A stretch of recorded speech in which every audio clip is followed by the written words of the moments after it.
Tak já tady dneska sedím s Tomášem, tým lídrem jedné realitní společnosti velké nadnárodní v Praze.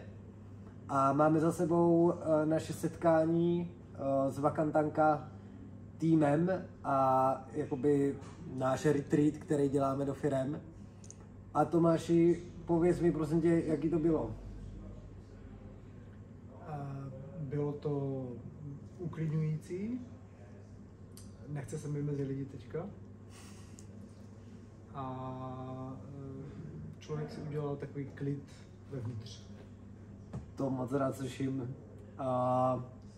Pro vás je to bylo podruhé, že? Mm-hmm. Co jste s náma spolupracovali.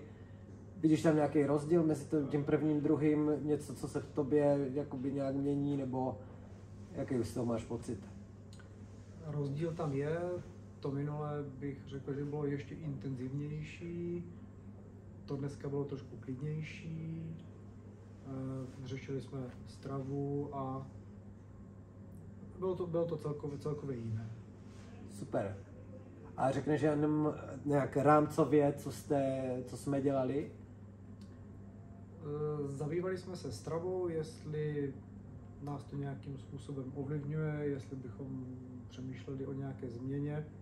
A bylo hrozně fajn, že to je postaveno na tom, jak to každý cítí, že tady není nějaký jednotný a unikátní vzorec, co je potřeba udělat, ale pokud někdo je spokojen se stavem, který má, tak je to v pořádku.